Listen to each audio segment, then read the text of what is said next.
నమస్తే అండి. అందరూ బాగున్నారా? జనవరి 29 బుధవారము పుష్యమాస అమావాస్య.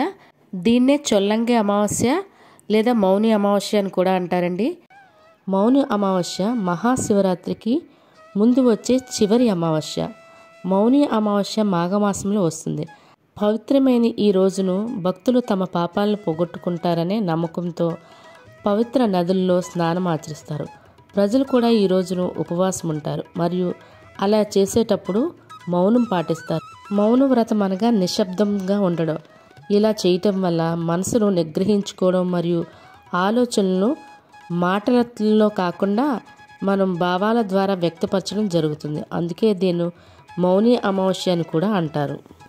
మరి ఈ మౌని అమావాస్య రోజు ప్రత్యేకంగా గంగా నదిలో స్నానం చేస్తారు. ఈరోజు గంగా నదిలో స్నానం చేయడం వల్ల గంగా నది అమృతంగా మారుతుందని ఈరోజు అలాంటి రోజు మనం స్నానం చేయడం వల్ల మన పాపాలన్నీ తొలగిపోతాయని ఒక నమ్మకం.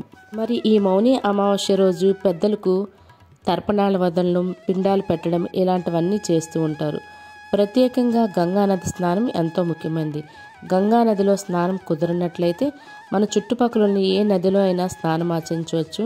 అలా కూడా కానట్లయితే మన ఇంట్లో స్నానం చేసేటప్పుడు గంగేచి యమునైచైన గోదావరి సరస్వతి నర్మదా సింధు కావేరి జలస్మిన్ సన్నిధం కురు అనే మంత్రాన్ని ఉచ్చరించాలండి.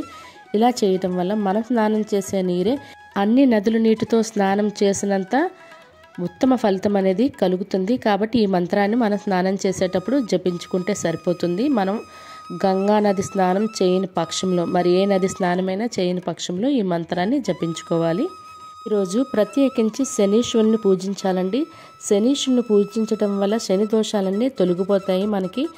కానీ శనీశ్వరుని పూజించేటప్పుడు ముందుగా మనం శనీశ్వరుని పూజ చేసుకొని తర్వాత ఈ నదీ స్నానమైనా లేదా అంటే మనం ఇలా ఈ మంత్రాన్ని జపిస్తూ ఇందాక చెప్పిన మంత్రాన్ని స్నానం చేయవలసి ఉంటుంది. ముందుగా స్నానం కాదండి, ముందు శనీశ్వరుడు పూజ చేయాలి. ప్రత్యేకించి ఈరోజు ఆవ నూనెతో శనీశ్వరుని అభిషేకించుకుంటే చాలా మంచిది. ఇలా స్నానాదులు ఆచరించి మన పెద్దలకి తర్పణాలు వదిలినట్లయితే చాలా మంచిదండి. ఇలా వదిలిన తర్వాత లేదా ఇలా వదిలిన పక్షంలో మనకి కుదరని పక్షంలో మనము ఆవుకైనా కాకికైనా భోజనం పెట్టినట్లయితే మన పెద్దలు వచ్చి స్వీకరించి మనకి మంచిగా చూసుకుంటారనే ఒక విశ్వాసం ఉందండి.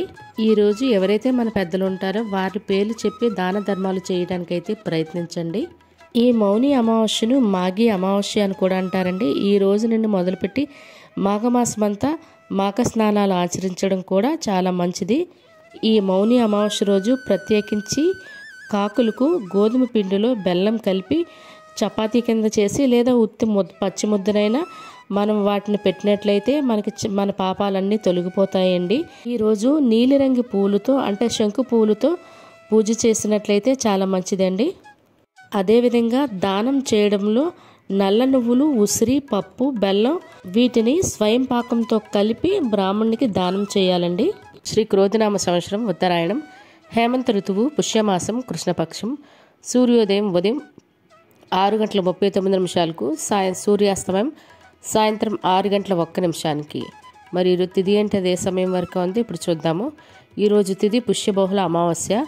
అమావాస్య తిథి జనవరి 28 మంగళవారం రాత్రి 7:30 అండి. జనవరి 29 బుధవారం సాయంత్రం 6:51 వరకు అమావాస్య తిథి అనేది ఉంటుందండి. తదుపరి మాఘ శుక్ల పాడ్యమి తిథి ప్రారంభమవుతుంది. మరి ఈరోజు నక్షత్రం ఏంటి అదే సమయం వరకు ఉందో ఇప్పుడు చూద్దాము. ఈరోజు నక్షత్రం ఉత్తరాషాఢ నక్షత్రం జనవరి 29 బుధవారం ఉదయం 9:08 వరకు ఉంటుంది. తదుపరి శ్రవణ నక్షత్రం ప్రారంభమవుతుంది. అమావాస్య తిథి మనకి మంగళవారం బుధవారం 2 రోజులు ఉందండి.